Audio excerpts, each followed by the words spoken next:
अगर आप किसी भी जगह पर फाइल या प्लॉट लेने का सोच रहे हैं तो आपने कंपनी के नुमाइंदे या रियल एस्टेट कंसल्टेंट से किस किस्म की सर्विसेज लेनी है।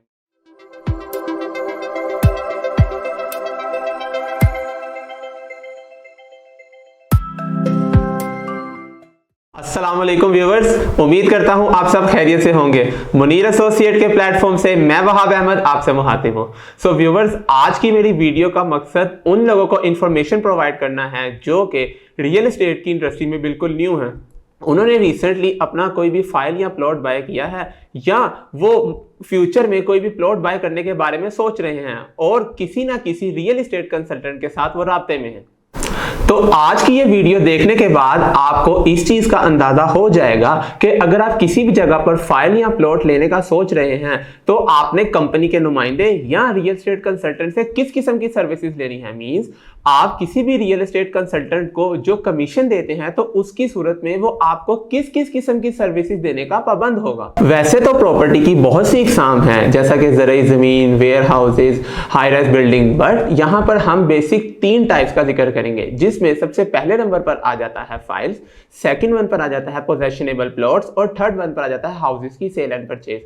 और ये 3 इकसाम आपको हर छोटे बड़े शहर में मिल जाएंगी और इनमें सबसे ज्यादा सेल और परचेज होती है।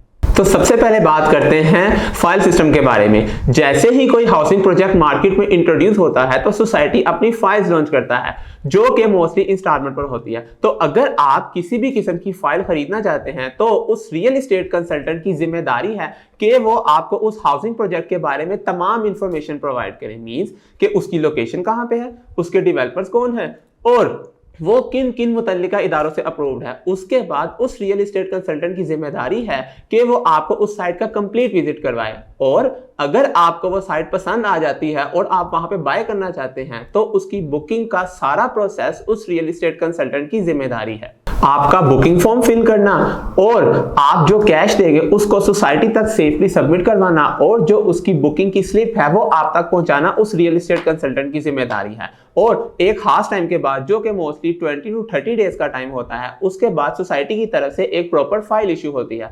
उस फाइल को सोसाइटी से पिक कर आप तक पहुंचाना उस रियल एस्टेट कंसल्टेंट की जिम्मेदारी है। तो सेकंड नंबर पर बात करते हैं हम पोजेशनेबल प्लॉट की। यहाँ पर वो लोग इन्वेस्टमेंट करते हैं जो कि फ्यूचर में अपना घर बनाना चाहते हैं।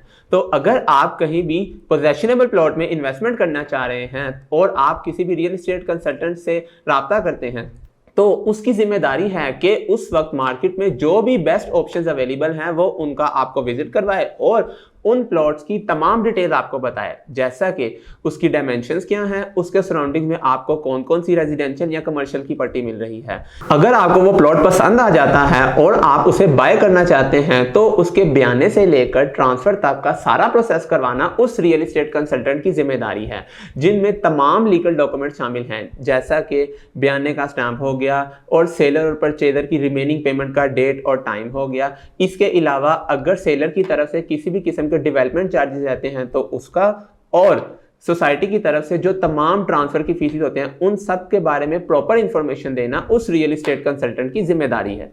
तो तीसरे नंबर पर आ जाता है घर की सेल या परचेज। मतलब अगर आप कहीं भी कोई घर बाय करना चाहते हैं तो और उस रियल एस्टेट कंसल्टेंट से आप राब्ता करते हैं तो उस रियल एस्टेट कंसल्टेंट की जिम्मेदारी है कि उस वक्त मार्केट में जो भी बेस्ट ऑप्शंस अवेलेबल हैं उनका आपको विजिट करवाए।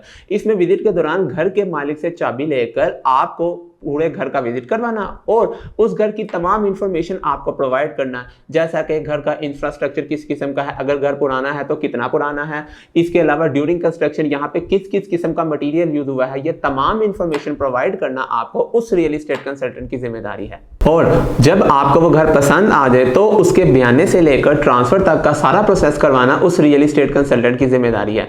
अब ये सब जिम्मेदारी तो रियल एस्टेट कंसल्टेंट की है, तो आपकी क्या जिम्मेदारी है? आपकी ये जिम्मेदारी है कि आप उस रियल एस्टेट कंसल्टेंट को प्रॉपर कमीशन दें। यहाँ सबसे अहम बात यह है कि कुछ लोगों की ख्वाहिश होती है कि आपको रियल एस्टेट कंसल्टेंट को कमीशन ना देनी पड़े। मींस आप रियल एस्टेट कंसल्टेंट की सर्विसेज तो हासिल कर लेते हैं बट आप उसको कमीशन नहीं देते। फॉर एग्जांपल, आप रियल एस्टेट कंसल्टेंट के थ्रू एक घर देखते हैं, वो आपको उस घर का विजिट करवाता है और उस घर की तमाम इंफॉर्मेशन आपको प्रोवाइड करता है। अब वो घर क्योंकि ऑन ग्राउंड मौजूद है और आप उसके ओनर का पता उसके सराउंडिंग में नेबर से लगवा सकते हैं और जैसे ही आपको नेबर का पता चल जाता है तो आप उस ओनर के साथ डायरेक्ट हो जाते हैं। इसका मतलब ये है कि आपको रियल एस्टेट कंसल्टेंट को कमीशन ना देनी पड़े, लेकिन ये चीज फाइनेंशियली और एथिकली दोनों लिहाज से आपके लिए गलत है। तो व्यूवर्स, एथिकली ये इसलिए गलत है कि आप रियल एस्टेट कंसल्टेंट की सर्विसेज तो ले लेते हैं, तो इसके बाद आपका फर्ज बनता है कि आप उसको प्रॉपर कमीशन दें। इसके अलावा बहुत से ऐसे लीगल डॉक्यूमेंट्स होते हैं जिसका ना तो बायर को आइडिया होता है और ना ही सेलर को आइडिया होता है, जिसका आइडिया सिर्फ रियल एस्टेट कंसल्टेंट को होता है। इसके अलावा सेलर ने क्योंकि अपनी चीज बेचनी होती है तो वो अपनी चीज की खसूसियत को बढ़ा चढ़ाकर बताता है, और अगर आप डायरेक्ट उससे राब्ता करते हैं तो मार्केट रेट से आपको वो चीज महंगी भी समटाइम बाय करनी पड़ जाती है, जिसका आपको उस वक्त तो आइडिया नहीं होता और उसका आइडिया आपको फ्यूचर में जाकर होता है। तो व्यूवर्स, आपसे गुजारिश है कि किसी अच्छे रियल एस्टेट कंसल्टेंट से राब्ता करें, क्योंकि एक अच्छा रियल एस्टेट कंसल्टेंट ही आपको एक अच्छी जगह पर इन्वेस्टमेंट करवा सकता है, जिसका फ्यूचर में आपको एक अच्छा बेनिफिट मिलता है। उम्मीद करता हूं मेरी ये वीडियो आपको बहुत पसंद आई होगी, तो इस वीडियो को लाइक, कमेंट, शेयर करें और हमारे चैनल मुनीर एसोसिएट को सब्सक्राइब करें। मिलते हैं नेक्स्ट वीडियो में, तब तक के लिए अल्लाह हाफिज।